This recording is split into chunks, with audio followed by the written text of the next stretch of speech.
Yeah, I Stuff did a stays with little you. I almost was passed out 3 times on the drive home. I was still stuffed from lunch, and the Mayo Those, Man has like 11 appetizers coming out. It was amazing. bacon tater tots stuffed with the cheese with the Woo! buttermilk, spread, yeah. That'll Those are do like it. Yeah, death on a plate, those things are. you're No, not no, likely it to really see. honestly, place was fantastic. The jambalaya really just off the charts. I was curious about Um, that. and if you go to a place that calls itself Southern, it better have good biscuits, and they damn Yes, sure did. So, That's good. you know, top notch, no doubt. I know, can't all hit good that stuff. place at all. Thank you to Mike Mayo and you and Lubie for having me out there. We had a great time. I don't know. It was a good time. All right, we have to get right to it here because we have a lot of stuff to cover, and you have to go somewhere. So, The bowl season kicks off tomorrow. ball season tomorrow. 6 games on the college ball schedule. Are any of those of any interest to you, Professor? I mean, yeah, a couple of them are. Let's start just talking about a few things here Yeah. with this game. Ohio and Georgia Southern. Interesting matchup. Georgia Southern laying. Let's see. The last number I've got on that is Georgia Southern -3. Seems like a pretty simple spot, really. Ohio's quarterback has opted out. The backup was not good throughout the course of the season. Huge style change. The starter is more of a pocket passer. The backup's a legs guy. Really not a refined passer. Doesn't read the field very well in the couple spots he's had to play. So looks like a good spot for Georgia Southern. But again, you're dealing with some opt-out situations. Jacksonville State and Louisiana, tough game to read to me. Jacksonville State had a good season, actually finished pretty strong there in Conference USA, but did lose 2 of their last 3. Although, again, South Carolina and New Mexico State, both of their losses were very respectable. Louisiana comes in at 6-6. Very up and down season for the Ragin' Cajuns. I believe they won their last. Excuse me, they lost their last 3 out of 4, and then one big against Louisiana Monroe to finish out the season. But again, their last 3 losses: Arkansas State, Southern Miss, and Troy, all very respectable teams. I think that game's probably too close to call, in my opinion. Miami, Ohio, and Appy State. Miami of Ohio lost their quarterback, who is Blaine Gabbert's little brother, about 4 games in. And then they lost their backup quarterback to the transfer portal coming into this game. Appy State, on the other hand, laying a pretty big number at 6.5 coming into this game after losing their last game of the season with a chance to win the conference. Got kind of thumped by Troy, 49-23. This game, maybe kind of look at an under here because Miami of Ohio certainly has their problems scoring, and now they're on their 3rd team quarterback. Appy State, not necessarily known as a defensive team, but Miami of Ohio, very tough defense. Really, Miami of Ohio is kind of like the anti-MAC team, honestly. A league that now does nothing but play spread. And Miami of Ohio runs the ball and they play defense. 42.5 is the lowest number of the day, but it's the number I'd look at.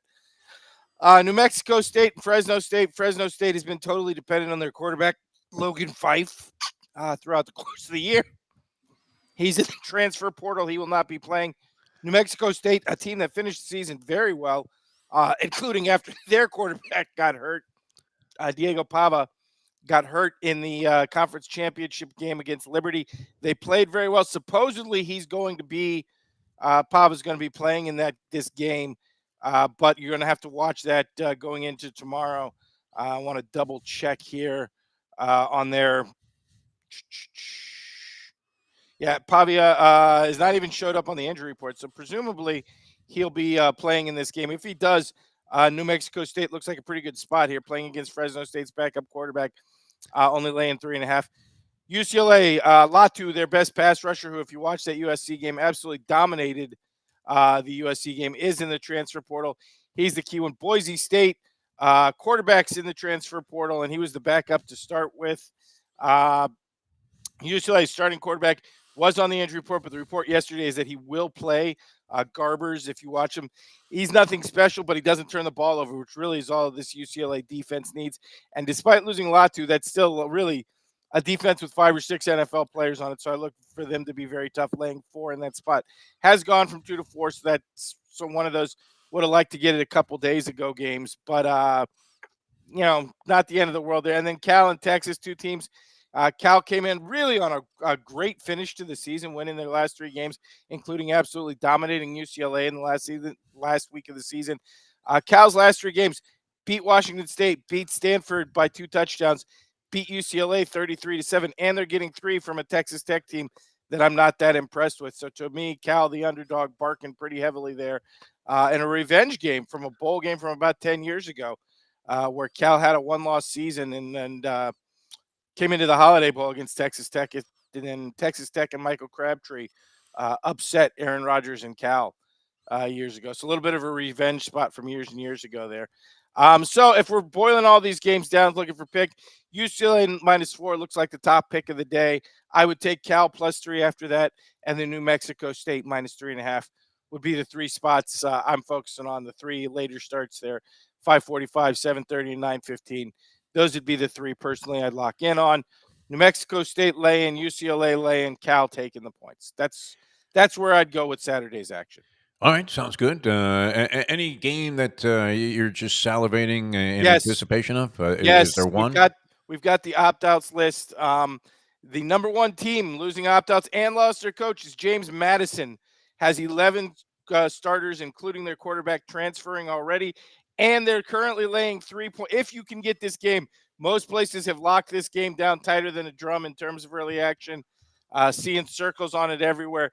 But currently, they're still laying 3 to Air Force in the Armed Forces Bowl. And we have talked about it before. If you are playing a military academy in a bowl game, you are playing 14 on an 11 because the refs almost always seem very heavily biased to the military schools. You know how it is. Sure. Defo, you've seen these games. Usually Unless Tommy Tuberville is on the sidelines. Usually when you bet against them, it's like you're playing, special ed kids and the refs are teaching it that way. You think you were playing the kids from a cancer ward the way the refs treat them. So you get Air Force, who does it obviously because, to enter the transfer portal when you're from Air Force, you have to have like a senator sign off on it. You require like 3 signatures from generals. It's harder than getting out of Alabama. It really is. James Madison on the end has lost literally half their starting roster, including their quarterback and their coach. Air Force +3 is the one we are all over. That is on Saturday, December the 23rd, the Armed Forces Bowl. Get it if you can get it. All right, well, we're going to have to wait a week for that one, but a nice little warm-up here, 6 bowl games on tap. And then, of course, on Saturday, you also get 3 NFL games, which I know you don't indulge in nearly as frequently. I have no interest whatsoever, yeah.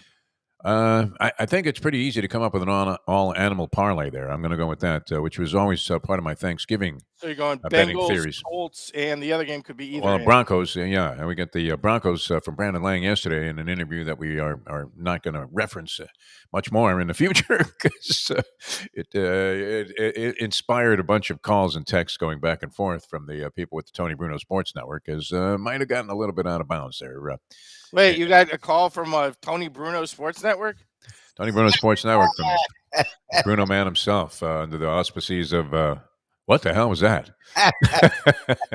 They know Lang, though. I mean, I don't know that even we didn't anticipate that one. That was a little bit over the top. Well, I'm genuinely curious to see what word he dropped now. It was just a steady stream. I mean, the expletives actually were the good part of it. But and we got Sarney, by the way, asking about the FCS Final Four, the Celebration Bowl. Purdue. Sonny's going to come on later and report about the second set of the Texas matchup yesterday in women's volleyball. Okay. I would just say Gonzaga and UConn monster matchup tonight, like UConn laying the 4.5 even on the road against the Zags. Very good, sir. All right. Now, is it a dog thing that you have to do this morning, or you're off somewhere? A big meeting with the Foundry staff? Well, it's a thing. We'll talk about it another time. Okay, another thing. All right, so we want to get to the big board here. Lubie's all set to start that and ignite the switch. Big board of stereotype quarterbacks NFL teams should sign. All right. This is of course.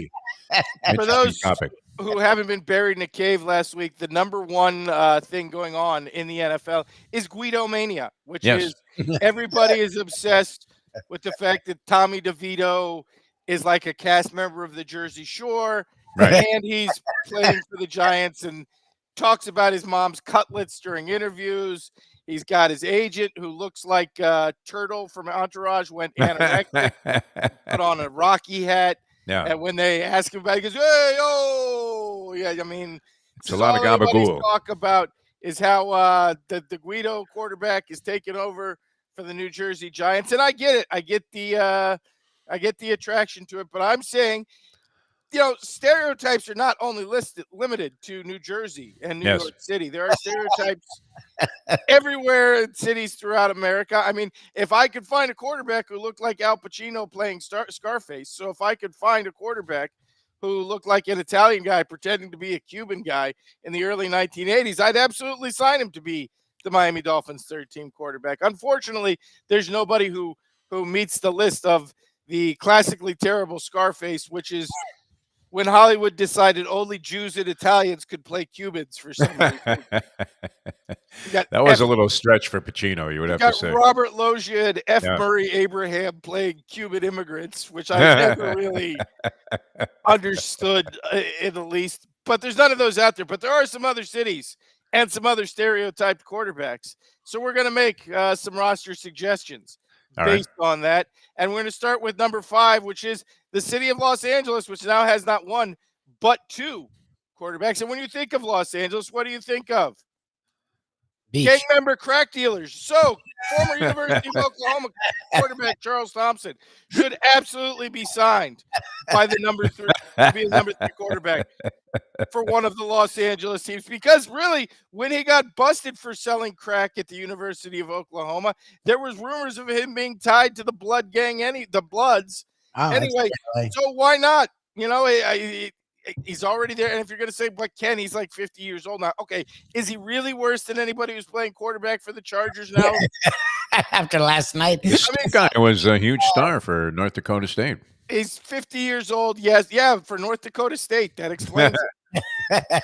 Jared Goff, right? Wasn't he a North Dakota State guy? One of those no, Jared Goff was a Cal guy. Oh, no. Who was the quarterback, though? Was like, Carson Wentz, yeah. And now Trey Lance, who has obviously been just a smashing success. Yes. He'll probably get traded to the San Diego Chargers before, or the Los Angeles Chargers. Anyway, if you are looking for a stereotype of your city to be your third-team quarterback, I think Charles Thompson fits Los Angeles perfectly. He's got a conviction for trafficking cocaine. Yep. He's a former gang member, and he's used all of that to become an inspirational speech giver and writer. So that's really, very LA. That's about as LA as you can get, really. He'll be sitting reading some script that doesn't even have anything written on it, or pretending to read a script. I mean, honestly, the only way he could be more Los Angeles if he's blackmailed an actress into sleeping with him. I say if you're going for that, Charles Thompson's your man. All right, there's number 5, stereotypical quarterbacks that fit a city. Charles Thompson in Los Angeles, either franchise. That's number 5. Number 4, I got a suggestion. And, of course, their third-team quarterback is now their starting quarterback, so they need a third-team quarterback. And I say go with the stereotype, and that is the San Francisco 49ers should sign Vince Young. Because as you can see from the picture here, Vince Young's already very clearly ready for the San Francisco club scene. Yeah. I'm just saying, if you're the kind of dude who likes to grease yourself up and hang out in a club with a bunch of other shirtless dudes where only apparently the workers wear shirts, yeah, you're probably going to fit in as a member of the 49ers, or at least within the greater Bay Area club scene. Very stereotypical there. All this picture of Vince Young was missing is a box of poppers being passed around. And since Wilton Manors doesn't have an NFL franchise, San Francisco's a logical place. San Francisco signing Vince Young is like hand in glove material. I did have a weird thing yesterday at the deli counter in Publix, and I mean, I don't mean to be insensitive at all to anybody's desire to live a life any way that they choose to, but there was a guy with a beard wearing a dress, nice, over by the seafood counter, and there was a guy standing next to me, and we just looked and thought we were in a Fellini flick. It was a pretty strange look for the Lauderdale by the Sea Publix. That's for sure. Is it? Yeah. I don't really I thought so, yeah. Strange, look. I mean, I think he was transitioning, yeah. I mean, let Messi roam around Lauderdale by the Sea free and uninhibited, so, why not everybody else? Oh, so you heard the story about... I did. I hear Messi hanging out at the cheesesteak place, yeah. Unbelievable, yeah. I was saying to Lubie, you would picture like a 40-something-year-old athlete sucking down cheesesteaks every day. Why not?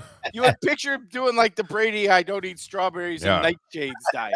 But it's soccer. Nobody cares what you look like, or Nobody cares what you look like, but you have to run like 8 miles every goddamn game. But I think he's doing the old Pavel Bure. He's just hanging up by the goal there. It's the MLS, for God's sake. I mean, well, I don't watch the MLS, so I wouldn't know. But that actually makes some sense. Yeah, I don't think he's. I don't even think he moves off his one spot. He just stands there. You feed him the ball and he scores. That's it. Then, yeah.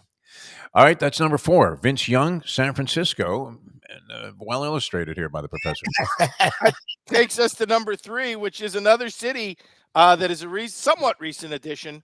And really, we haven't encountered this problem yet. We've had all sorts of other issues with players on this team, but we haven't had this one. And that is the Las Vegas Raiders should sign former FSU quarterback Adrian McPherson. He got popped for gambling. If you're going to have an NFL franchise in Las Vegas, you really should have a quarterback with a compulsive gambling problem. Yes. Yes, It's not a bad idea. I knew it. And he was MVP of the Arena League a couple times. So as Las Vegas Raiders quarterbacks goes, it's not like he's completely unqualified. Makes some sense. Look if what they were down to. If I had a choice between Jimmy Garoppolo and a guy from the Arena League, that's not that easy a call. Who was the quarterback for that Hooters team we had here in Miami? It was didn't Crash Jensen play quarterback for them for a couple of years? I think he might have owned the team. Yeah. Who was the guy? Why not Adrian McPherson? Why not sign a guy who you might randomly see playing a 10-team parlay at one of the sports? Speaking of which, can we talk about something? Because Gurgles brought it up to us last night, Deef. Is Art Schleister still alive, or is he incarcerated? I think he might be dead. Yeah. Anyway, can we just call out a local personality here, Deef? Because absolutely brought it up. Yeah. What are the odds they're doing a Floyd Mayweather Jr. with one Andy Eiflater there at the Hard Rock? That seemed very, very suspicious that the first week Slater hits like 1,000-to-1 parlay and posts it all over the internet. I'm not directly saying we got a Floyd Mayweather fake situation going on, but it kind of smells of it. Let's be honest. It reeks a little bit. Yeah, no doubt about it. Yeah. They would be more likely to ban him from ever coming back again if he hit a 1,000-to-1 parlay and then suspected he was just going to lose it all back like the rest of us degenerates do. All right, Adrian McPherson, Las Vegas, stereotypical quarterbacks in the National Football League. What city should they play for? And that takes us to number 2, Defo. And there are certain cities that just fit an image and require really a much like, honestly, Tommy DeVito, King of the Guidos, and the New Jersey Giants fit together. There's one that even fits better, and that is a city that is so white trash and so full of mayonnaise that even a bonus baby quarterback has to go celebrate at the Waffle House, and that is Lawrence. Number 2, the Jacksonville Jaguars should sign Kid Rock to be their third-team quarterback. It's not even an actual quarterback. And if you did say, just as Lubie just did, that Kid Rock's not an actual quarterback, it's the Jacksonville Jaguars. They signed Tim Tebow. They don't need to be actual football players. This is true. Part of the if you're going to sign a guy who for 3 years has been a preacher, why not Kid Rock? And really, who fits the city of Jacksonville better than Kid freaking Rock? The illustration there is a thing of beauty, man. It's a work of art, right? Did you get that at Art Basel? That thing looks... he hangs out at MMA events. He's in Jacksonville. Chugs down Coors Light. Yes. He rips off Leonard Skinner songs. I know he's from Detroit, but literally, Kid Rock is... If the city of Jacksonville was a human being, it would be Kid Rock. One step away from Georgia, that's for sure. All right, that's number 2, Kid Rock, Jacksonville Jaguars. And number 1, a city that's kind of a negative thing, but we don't treat it like a negative thing. Yeah. And that is the Green Bay Packers. If you're going to be a franchise, nay estate God rest his soul. dedicated to beer and sausage and cheese. That's still like How a- has Jared Lorenzen not been part of your franchise? Because this Yeah. is a man who has lived a life dedicated to beer and he sausage. died. He is dead. I know he's dead. Thank you, Lubie. You have to rain on our parade. But how was this man not like a 15-year Green Bay Packer? What league are the River Monsters in? I believe that was a Arena League 2. Is that an arena team? Yeah, I Arena like the League ball. 2 or 3. No, that wasn't like a regular arena. That was like That was some other thing, yeah. Like when they Anyway. had the USBL in basketball. I just screamed Green Bay. Again, I love Wisconsin. I lived for Wisconsin a year. But again, this is a society built around beer and cheese and sausage. Much like looking at Jared Lorenzen, a man built out of beer and cheese. DeVito the Guido, man. And this is all inspired by what's going on in New Jersey. Stereotypical quarterbacks and teams they should match up with. Brilliant as always, Professor. That's him, man. All right, best of luck with whatever it is that you have to engage in right now. And thank you so much for joining us. Will you be around for the Tony Bruno We will extravaganza? not, but I will see you guys next week, and we will obviously be deeper into bowl season. And I will try to chip in if we see something to pounce on between now and then. Okay, sounds good. The Professor, ladies and gentlemen, the Professor, right here on a Degenerate Friday. All right, coming up, the Greek. He's been red hot all season long. I don't know how he fared last week with his selections. The Professor was 2-2. 2-2. Okay, so held the floor there, and is been just dynamite all season long, picking nothing but winners for us. So he's going to join us here in a few minutes, and we'll also have Mark Lawrence of PlaybookSports.com coming up. So a lot of perspective. 3 NFL games on the slate on Saturday. You actually would have a choice with the Lions and Broncos to be in there. You could go either way and still fill the bill for the all-animal parlay. I'm thinking Bengals, Colts, Broncos. That was what Brandon Lane gave us yesterday on the show. He gave us a lot of other things also, but somehow copies of that interview have, have disappeared. Which is probably beneficial for all of us in our future. Although it was hysterical, where I mean, he expressed what every Miami Dolphin fan was thinking. I was gonna say, look, I know he always pushed the limit, but I was like, I mean, it was right on the money. It really was. I was like, that's exactly how I felt the entire most of the game, because they played like shit most of the game. But at the end, when they had the lead, and it was like, the announcers were saying the Flowers were in the punch, and I was like, it doesn't look like it. That's amazing, isn't it? Yesterday's game too. We talked about the stench in Las Vegas. At least we said Raiders. I did say Raiders on. He picked the Raiders. I ended up having the Raiders in my personal bookmaking venture with the great Francesco. I had to press him on. I think he forgot there was a game last night. Finally, I said, "Hey, so who you taking?" And he took the Chargers. Which, wow! Did you see the look on Brandon Staley? Did he not look like Dead Man Walking there? He looked like Sean Penn. I love that they won't fire him. I love that they're literally waiting to the end of the year. It's like, dude, we all know what's happening. Like, it's weird. You know what? It's strange though. I don't know. Is it in poor taste that you're at a press conference after a game? The guy just got beat, shellacked 63-21. They were down 42-0 at halftime. It was about as ugly a game. I mean, they had 5 turnovers in the game. That's the amazing thing, and still scored 21 points. Well, and again, they were playing a team that you talked about yesterday that got shut out the week before. Scored 0 points against the Minnesota Vikings. Lost 3-0. There are a lot of things that came out of that in terms of statistical, accomplishments, I guess you would call it, where they scored the most points in a half after being shut out the previous week, most points in a game after being shut out the previous week.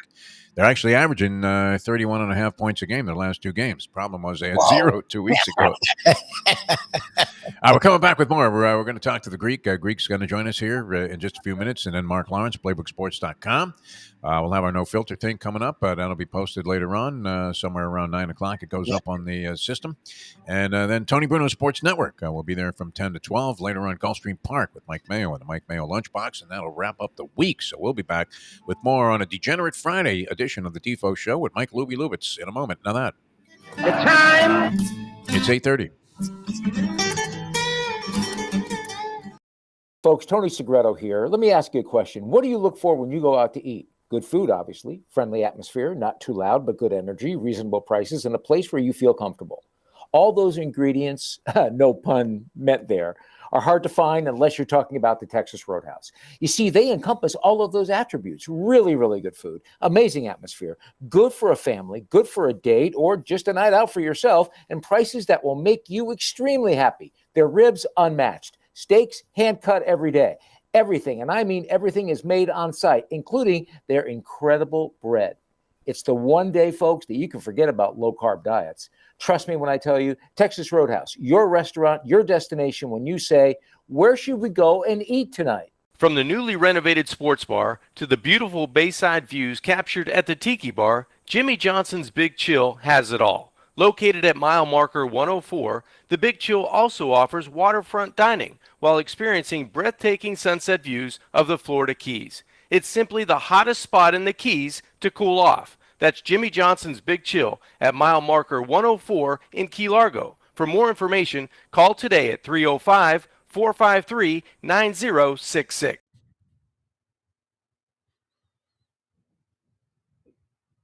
Be fun to hear from some of the listeners here. We say, you destroyed my concept of sports radio. And what was that joke about Mount Rushmore and Teddy Roosevelt's head spinning like Linda Blair in The Exorcist during that rally? You're not supposed to talk any politics here on the show. Stick to what you know, which is nothing, Defo. I was going to say, what do we know? Yeah, exactly. Enjoy your trip to work with lots of laughs thanks to Defo and Lubie. Now on the Defo Show. Why was that always a characteristic of people in management in the radio business especially? I don't know if it applied as much to TV, where the only time they ever relayed any voicemail messages that they had received in their office to you was when it was something along those lines. Like, you suck, I'm boycotting the station, I'll never patronize any of your sponsors. In fact, not just the ones on your show, but the entire station, iHeartMedia, will be shut down as a result of my actions.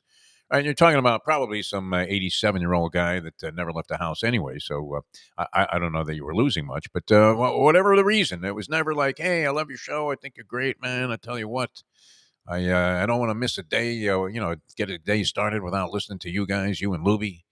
And then sure enough, what happens, out of, if any of those calls ever came in, people don't call to say anything good. That's true. A gentleman that would understand that 100%.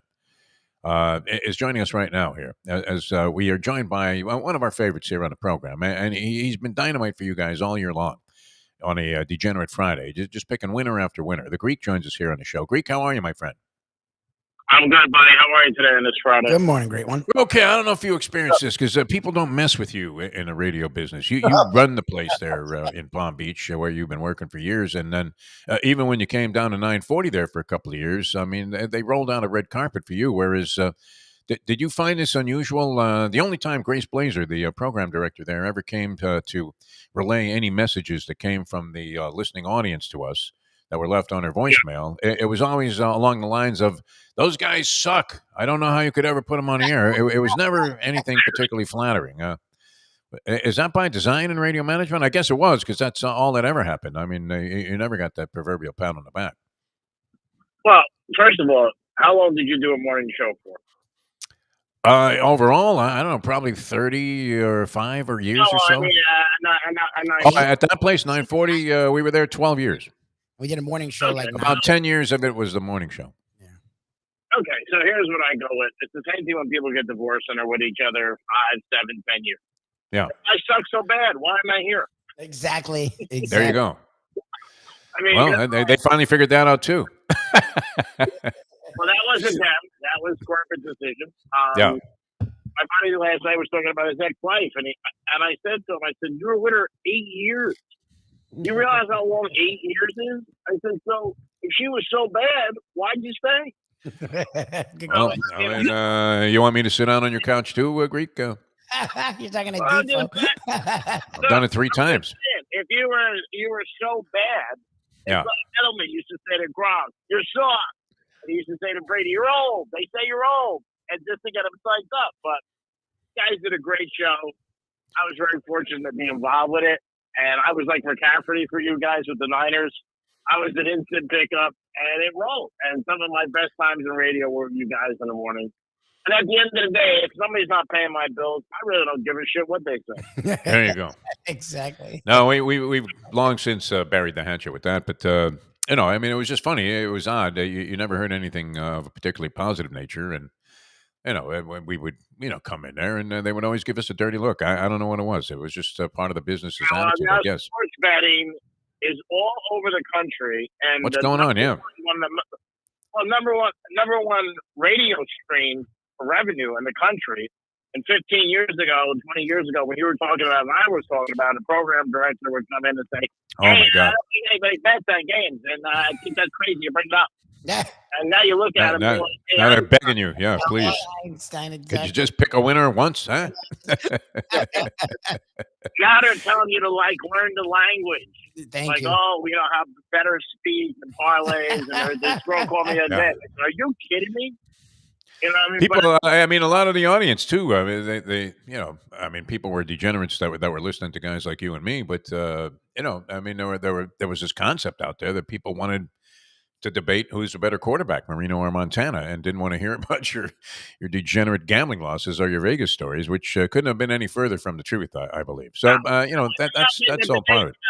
The debates are about sports are like sitting in a meeting with management. It's nothing. It's an opinion. It's some jerk off in a corner who's got a Montana jersey and a Marino jersey. Yeah. The bottom line is who covers, who pays your rent. Tommy DeVito and Zach Wilson won the Players of the Week. 2 weeks ago, both of them couldn't get a cab in Manhattan. Imagine it. And you were all over the Giants, I believe, last week. That was one of your selections. I love it. He was. I love the Giants plus the 6. I really did. And I think right now where the NFL is going, even last night, I said to everybody, the Chargers are that team's done. You got to look at right now the last month. That coach is buried. He should have got fired last year when they were winning in the playoff game 28-0, and they lost to the Jaguars. He sucked, that guy. Yeah. And you got to look at teams that are just done. I mean, I really don't. This is me and somebody I do know in the NFL. I don't think Belichick's leaving New England. I don't. I just don't think. Lubie's buying that story 100%. It's not about buying; it just makes sense. I mean, it feels like both parties are ready to start anew. That's what narrative that you're hearing. It doesn't mean it's true. Yeah. I mean, today with journalism, it isn't like when Devo did it years ago. Nobody needs a friggin' source. They put a headline out there, which really is disgusting, that there's no backing, and they just want people to click on it. Yes, that's all they're looking for. And there's sources. What sources? You never know who the freaking sources are. No. So many sources. Tell me who shot JFK. Oswald was a patsy, I can assure you. A patsy. That's right. Why is Beyonce Destiny's Child? I mean, come on, I want to know these things. These are things I want to know. Eddie Murphy's going to do another Beverly Hills Cop on Netflix. I mean, I don't know. I don't buy that stuff when it's out there. And I think sometimes people just throw it out there. I mean, you look at Belichick, what he did. People don't like his personality and down here because he won. But look at the Dolphins. Like, the Dolphins had to have a playoff game in years home. Yes. He won for 22 years consistently. So, I don't know. When people say shit to me about it, I'm like, I think you're a knucklehead. You really don't know anything about sports, and get my car. They're getting very specific about it, though. They're saying that after we lost that game, I guess it was in London, in November sometime, mid-November, that that's where Kraft made the decision that was it. I don't know how they could cite that without, crediting some kind of a source or attaching a source to it to make it credible. But that's the way it goes. You're right. I mean, the reporting couldn't be any more ridiculous. No, it's not like when you did it, bro. And you started you told me stories around L.A. and stuff like that. You couldn't just have a source. Who's your source? What are we talking about? Well, and beyond that, I mean, if you were dead wrong, it was, not necessarily. They didn't just turn the page, Yep. There was accountability for it's like everything else in life. Oh, Tommy hit $700 million, and his lifetime batting average is 270. Are you kidding me? 270. You're like Defo with the average, man. Yeah. Are you kidding me? 270. They don't care about average. I'm not sure about a guy who's on his third elbow. Also, that would scare me. In the age, he's almost 30. I don't know. What a distinguished gentleman, though. I mean, even though I don't speak Japanese, I want to learn it now, man, because I don't know that you could exude class any more than this Otani does. And he was talking about the situation. You know what? And last night, of course, yeah, you was a were you gift. in on the Raiders and that bloodbath that took place? Because Staley looked like he may as well have just been injected with some kind of morphine or something. He looked like he knew it. I mean, I liked the Raiders last night. I wasn't saying it was a game to bet, but I said last night, if you put up your Christmas tree and you already bought your side piece of gift, watch the game, bet the Raiders win. I mean, that's what I told. How good did you feel? I mean, you know, you could actually, it was one of the few games you could comfortably turn off at halftime and figure you were still going to cover the 3 in today's NFL. And what do you think about the Dolphins collapse, real quick, from last week? What does that do for you? Fucking disaster. It's terrible. I mean, you know, everybody, and McDaniel is a guy who's tough not to like as a coach. You know what I mean? He really isn't. But he blew that game. I mean, he did. I mean, he really did. He blew that game. You're up by, it was the last time that happened was 1975. A team was up by 14 points and lost the game with 3 minutes left. And I've said it before 100,000 times, and I'll say it again. I don't know how some of these guys are offensive coordinators and get paid millions of dollars. You give the ball back in like 27 seconds. Yep, no way. Yeah, Once that's you insane. get on the field, there's no way you could just have that play. Yeah, I mean, 3 times and you run the ball right up the middle, they call timeout. If they have no timeouts, okay, fine. But when a team's got 3 timeouts, you can't run the ball into the middle of the line. They get them in 2 seconds, timeout, run it again, 3 seconds, timeout, send a pass behind the line of scrimmage for all his great guru stuff, and I like him. But that, they got to watch right now. This is a big game for the Dolphins. If they ever lose Sunday, they're in a real tailspin. No, I mean, 9-8, my friend. Bring back Brian Flores. That's what I'm looking at. 9-8. Lubie's not buying it. No, I think they'll be 10-7. Oh. I don't think they're good. I think they're done, but I don't know about 9-8. I mean, Boomer Esiason said it the other day. He said when the Jets lost to Marino when he did that spike, they were never the same the rest of the year. And I like the Dolphins. I like McDaniel. And then you got all these problems now with Hill, with his injuries. Well, the and injuries, the injuries are Connor Williams. Connor Williams injury is one no one talks about, but it's ending their season. Like they're done. Yeah, Oh, yeah. And they got Baker out, the linebacker. I mean, they're done. I mean, that's another thing. And Zach Wilson over the last week, you know what? It's like he's a hit now. He's like Dennis Wilson from the Beach Boys. He was playing like Mr. Wilson before that. Yeah. But no, he's being heralded. I mean, it was nice to see because I hate this when it happens. You know, the guy, I don't know, he didn't kill anybody. So what if he's not as good as people or the Jets scouts thought he was? But, you know, it's not like he needs to be disparaged to the degree that he was. Yeah. The scouts in the NFL, okay, let's put it this way, have shown you this year with Tommy DeVito and with what's the name out in San Fran, they make mistakes. Yeah, Brock Purdy. They make mistakes. These guys wouldn't be playing. These are 2 guys when they walk into the stadium, they get their ID checked. Yes. I mean, they really do, and they're both starting. And I mean, the Giants have won 3 in a row with this kid basically doing okay, not making any mistakes. And the same thing with the kid in San Fran. Everybody's like, it's the system. No, the kid's good. Give him credit. He is good. But they want to make things, you know, the narrative that they put out there in sports sometimes is such bullshit because they just throw it out there for people who really got an IQ of about 64 and they read it. You know what I mean? And they say, oh, you know what that jerk off said and he's smart. No, he's not. He sucks and his life's pathetic. I wouldn't listen to him. I said, when people tell me to bet games, I'll tell you who to bet. Unless you're giving me the money, I ain't listening to your picks, bro. I don't need them. All right, we have to let's get to some picks here. Greek, what do you have for us this week? You got bowl games on tap. You have 3 Saturday NFL games, big slate, a huge game for the Dolphins. One of those games you had already penciled in the W, but becomes a little bit more suspect now. So what do you have for us this week? I said it 2 weeks ago. This team's not going to lose the rest of the year. They've won 2 in a row. The Bengals were Browning. They will win again on Saturday. I like the Jets getting a 9. From them, I think the Jets end up winning. Wow. I think Buffalo. I think they cover. They cover the spread. Yeah, be within 9. Yeah, the Saints are not a good team, and the Giants right now are on NyQuil, so I wouldn't bet against the Giants. I really wouldn't. I would bet against them covering that point spread. I think the Chiefs destroyed New England. I mean, I mean, Mahomes is it? You know, that's George Steinbrenner. Show me a good loser, and I'll show you a loser. It's so funny when the Chiefs all of a sudden are losing after 5 years. They're bitching and moaning every play. Yes. It cracks me up, Mahomes. Cracks Right. me up. I had this argument with this guy on the radio this week. I'm like, dude, I don't care if you don't call it or not. The guy was offside. Oh yeah. Yeah, there was an example of it in the game last night. They call- called it. It was you can't not call that. I mean, the guy's standing on the other side of the line of scrimmage. Look, it happened in the Dolphins game. They didn't call again. They don't call every holding. They don't call every Yeah. pass interference. But that doesn't mean that if they notice it and they call it that it's not a penalty. I mean, it still is. Oh, it's like somebody speeding on 95. Everybody speeds. No Yes. shit. But They you get were you, they speeding, get you got caught. Yep. Right. Exactly. What do you want me to tell you? So, yeah, I like Kansas City blowout New England. All right. I definitely like the Jets with the points. I like the Giants, and I like the Bengals. All right. Okay. All right. Sounds good. Bengals, Giants. Did you say you didn't say the Colts? Did you? He said Cincinnati Bengals, No. New York Jets, New York Giants, Kansas City Chiefs, and I'll Oh, get okay. All right. that. All right, very good. Yeah, because we had our friend Brandon Lang was on with us yesterday. He thinks the Steelers are one of those teams that's absolutely finished, Yes. and so I agree. I think Yeah, the Colts beat them. willing to I lay a think point and a half with the Colts. Put some bets in. All right. That's for Hard Rock. I went down. Yeah, it was good. Have you been there? I mean, what kind of celebration? What kind of buzz did that create when you walked into the Hard Rock to place your first legal sports wager here? In person in Florida.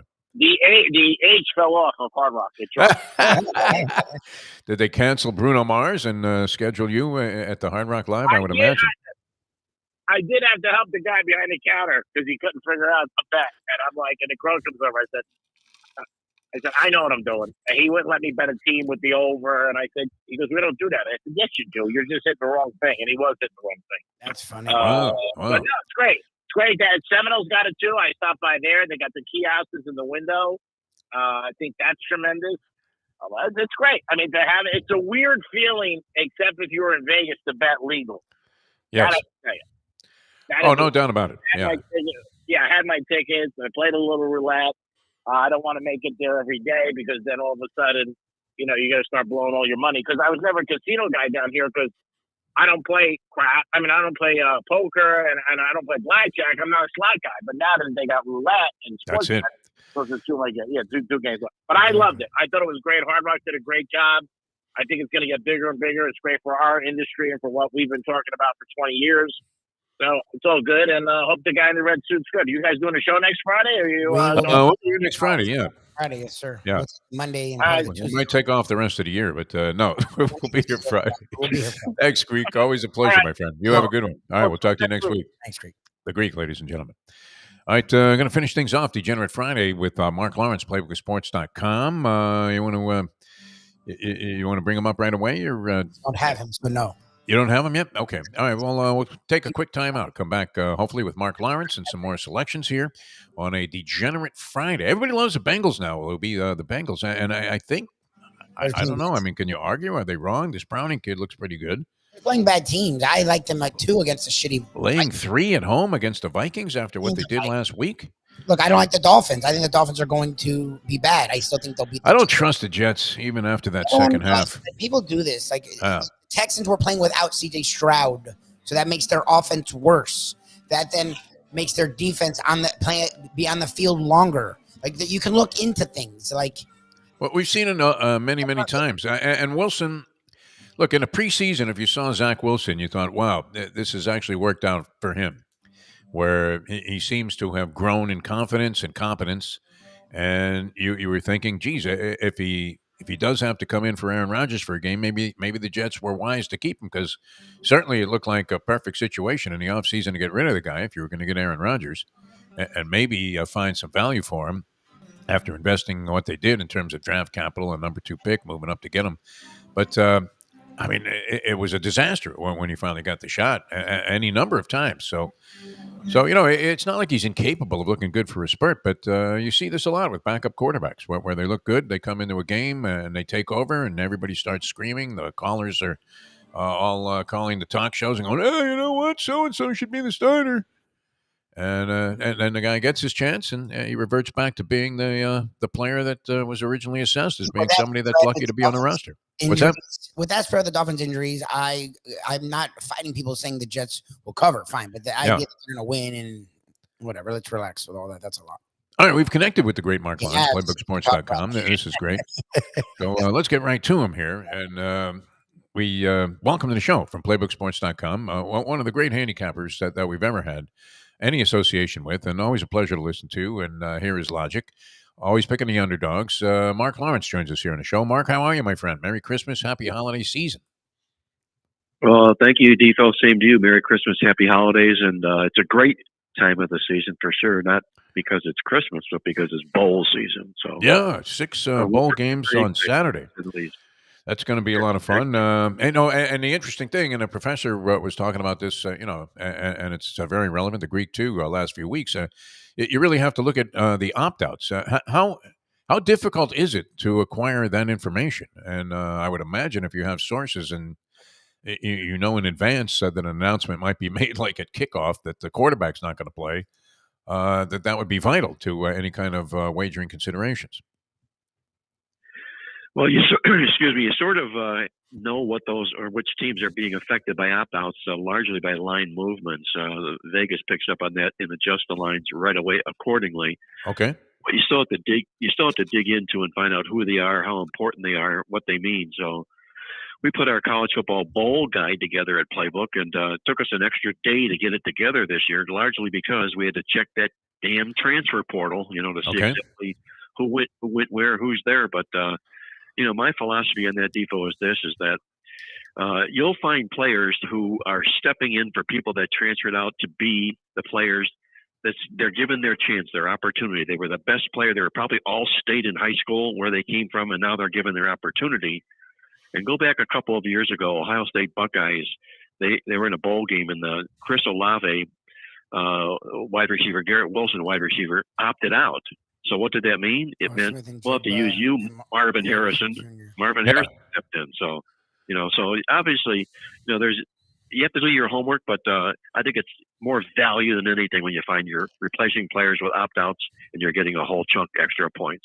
All right, well, this is beautiful because you now also have the Saturday NFL games, a trio of those on tap, and then a big slate and some very important games. A marquee matchup in the NFL would have to be the Bills and Dallas being highly hyped before the weekend's action. So let's dive into it. Mark Lawrence, PlaybookSports.com. What do you have for us this week?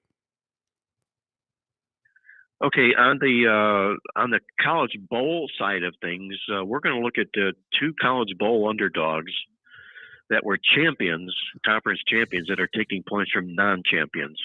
And these are real nice situational setups because the guys that come in as champions feel awfully good about themselves. They're getting disrespected being an underdog to non-champions, and you really get good efforts from these teams.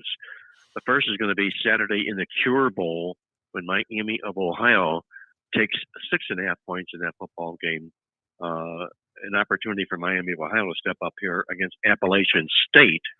Appalachian State had an up and down football season, closed rather well, they did, but Miami was consistently good all season long. They dropped their season opener and only lost one other game after that from that point forward here. And their head coach, Chuck Martin, is probably the most undersung head coach in all of college football. He turned this program in from a loser to a winner, and that's exactly where they are in his career. On neutral fields, he's an underdog. He's been there 6 times. He's won the money all 6 times. We're going to play Miami of Ohio as our first college bowl play Saturday in the Cure Bowl. All right, actually getting points here. In this case, 6 and a hook. Mark Lawrence, PlaybookSports.com. The other bowl game you're zeroing in on for us. The other guy, we're going to go to the L.A. Bowl out on the other coast, and we're going to take the points of Boise State against UCLA.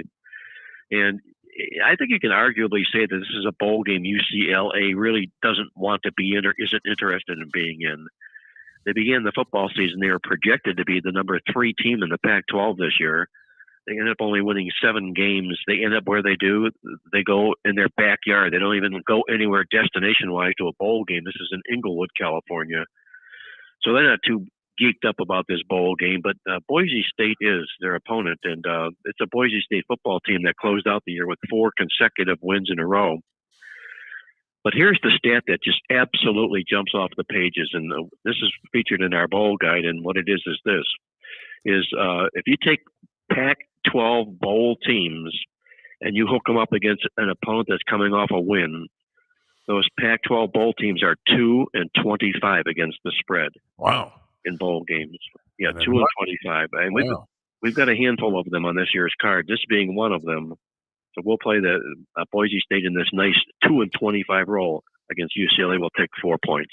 All right, getting 4 points for Boise State against UCLA in what has to be a little bit of a listless, sort of lifeless trip for UCLA, going around the block there and playing essentially.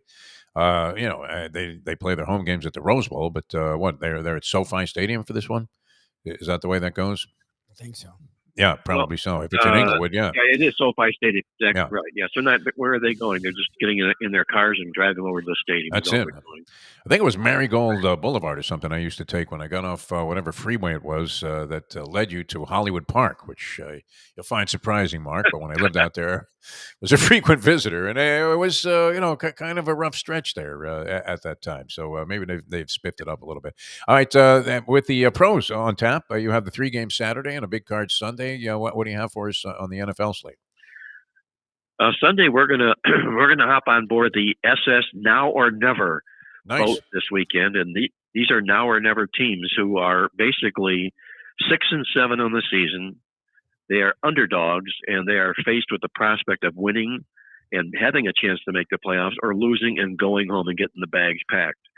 We're going to play on 2 of these dogs here, and this is a really, really nice situational play. The first is going to be Tampa Bay taking 3.5 against Green Bay. And if you look at the Packers this year, while they've had an up and down season, the fact of the matter is they've only been favored in 3 games this year. They lost 2 of them straight up. Last game to the New York Giants, they lost straight up laying points. This is Tampa Bay, who climbed to the number 4 seed in the NFC playoff picture because they now lead the NFC South. I think they'll come with everything they got, Tampa Bay. I like them plus the 3.5 against the Packers. All right, Tampa Bay, Todd Bowles always looks a little bit detached there, but still has him in the hunt there at 6-7. As seems like there are like 20 teams that are either 7-6 or 6-7, something, some enormous number. It's crazy the parity mediocrity that's been exhibited in the NFL. All right, so we have one game and the final one. Mark Lawrence, PlaybookSports.com. Okay, a good point you bring out, Defo, about all the 6 and 7 teams this weekend, and this situation being the best of them. These are 6 and 7 teams that are dogs on this particular weekend. Right. Coming up here, the next one is Seattle Seahawks Monday night home against the Philadelphia Eagles, who, by the way, are going to be coming in on the Edmund Fitzgerald. They're leaking oil terribly. Are the Philadelphia Eagles? They look like they look like the East Coast version of their Keystone Cop State, Pittsburgh Steelers. They lost stats 6 games in a row. The Philadelphia Eagles have. They can't get out of their own way right now, and this is Pete Carroll in an ideal role at home as an underdog. I think Seattle plus the 3 continues the Philadelphia woes Monday night. All right, the bowl guide is out, and you have all kinds of material. I know you're gearing up for the playoffs, so. How can our fans, how can our listeners, our viewers find the information that's available, which is sensational, as you guys have known over the years, if you've listened to Mark, at PlaybookSports.com? Well, the bowl guide is literally flying off the shelves, and I guess maybe we can't say that in this new world we live in with the internet, where you download everything, but not unlike a store. But nonetheless, they're going fast. They're real popular. In fact, I got to say this, Defo, that the bowl guide the last 2 years on every side in every bowl game has been 70%. It's just absolutely incredible how well the bowl guide has done. Every side, every game the last 2 years, 70%. I sound like Lee Pete when I say this, but this is where you really need some kind of insight, and it's good to get input from people that actually follow this stuff in great detail, as opposed to just I tell you what, looks to me like Miami of Ohio. It's guessing and dart throwing for a lot of people. Well, it is. It's a guide to winning in the bowls is really what it amounts to, and it's available online at playbooksports.com right now, where you can also download our weekly newsletter, the Playbook Football Newsletter. Pick up a copy of that as well for all the NFL games this week at playbooksports.com. Always great, Mark Lawrence. Best of luck with your picks. We'll talk to you again next week with a little pre-Christmas special. And have a great week. Good luck with your choices, and thanks so much for joining us. It's my pleasure, as always, Defo. Lubie, you be well. You guys have a great week. Take care. Thanks. All right, thanks a lot. We had straight-up disagreement there between the professor and Mark Lawrence on that UCLA game. Because Lawrence pigeonhole, puts himself in the corner where he has to do dogs, and Ken doesn't give a shit. But I mean, he could have picked any number of games. It just UCLA. In those games, I'm just saying, like, UCLA was good this year. I don't know. I mean, what's that? I get it that UCLA was supposed to be in a better bowl at the beginning of the year, but this is the FSU Georgia situation. Like, UCLA was in a conference that was fucking ridiculous, and this is what they were. So I don't know. They're sort of at home. Like, I think they're gonna annihilate. Like, I actually lean with Ken on that. Like, I love Lawrence, and I know the trends. But UCLA's defense is fucking ridiculous, and Chip Kelly is on the hot seat. So I don't see him taking. He can't loaf off this game. Like, this game actually sort of matters for him record wise. We need a good showing here, boys. We'll be listening to somebody else here next year. Okay. What kind of loyalty do you think there is between coach and player anymore? We know coaches have been always disloyal, or for the most part, to the players, even though they profess unwavering commitment to, I got to get these kids through school, which is total bullshit. But, and I would say over 90% of the cases, there probably are guys that actually care. Do you think that's true, Libby? I think yeah. By loyalty, do you mean do the coaches care? Yes, I think the majority of them actually do care about the kids, but that doesn't get in the way of doing what's best for their team. No, or for themselves. Yeah, for themselves. It's just true. It is. But I think Saban doesn't give a shit. I think some of them really just don't, but a lot of them do. Like, we know Charlie Partridge. The guy actually does give a shit about his players. Oh, no doubt. Yeah, but you still have to do what's best for your team, and they just do. It is what it is. It is a business. It's just what it is. Yeah. Well, and with the money that's being doled out now, especially for both coaches and kids. Yep. As you're seeing this transfer portal, I still can't lose the concept that it's just a straight up talent for sale. Yes. Which is kind of interesting that college football, with this sanctimonious approach they had forever about, it's an amateur sport and it's all about getting an education, now finds itself, just on the verge of extinction, maybe, in terms of being conducted as we've previously experienced it, because it's a straight up bidding war, as Dusty May was telling us. Once these guys get to the transfer portal, and you're seeing, you didn't see starting quarterbacks want to transfer out of their school. No, very often. A guy that almost was in the playoffs. Like, suppose Ryan Day and McCord have issues, but that's always been the case. QBs all the time have issues with their coaches. That doesn't mean they transfer. You're coming back as a starter. Yeah. I mean, it was one thing when Jalen Hurts leaves Alabama. That made sense, right? He wasn't going to play. Yes. But, if you're coming back as a starter, and they're just, I guess, this kid that was going to start for Oregon State just transferred to Michigan State. Aiden Childs. I don't know much about him. He would have transferred. Well, he was only going to transfer. He was only would have started because the starter's also transferring too. There you go. Your favorite. Ukulele's transferred again? How many years of eligibility does this guy have? Like 11? He's no. He actually hasn't been there that long. He just was starting very young. He was at Clemson. He was at Oregon State. Actually, he has been there a long time, because he did do 2 years at Clemson. 6 years at Oregon State. He did 3 years at Clemson, 1 year at Oregon State. Oh, okay. He's already trained because, remember, Oregon State's coach left. When would you ever see that, though, where a guy that was capable of being a starting quarterback on a college level ended up and hadn't done anything to make you think, well, geez, I don't know. I mean, he wasn't terrible at Clemson. He wasn't great at Clemson. He was good at Oregon State, but their coach just took over the Michigan State job. Yeah. So his backup, they both are leaving because they both wanted to be there for Jonathan Smith. The ones following Jonathan Smith to Michigan State, Uiagalelei may end up at Florida State, actually. There you go. Yeah. If he could have got there sooner, you might have made yourself into the college football playoff. All right, we have to run. We'll see you guys. Thanks for tuning in. Degenerate Friday. Speaking of degeneracy, 1 o'clock today. We're out at 10 Palms at Gulfstream Park. Mike Mayo's Lunchbox Show. Wrapping up another week there of just overwhelming amounts of food that we consumed this week on that program. Man, my God. Yesterday, a week of cheesesteaks. That was great. Yes. And we will catch you on the Tony Bruno Sports Network. Of course, 10 o'clock today. Lynn Robbins going to guest with us there. And we'll get into some stuff. So we'll have a lot of fun. We'll see you later on. Thanks for tuning in, everybody. Catch you next time as we leave you know that. The time. 9:04. Let's go to eat a damn snack. Look what they done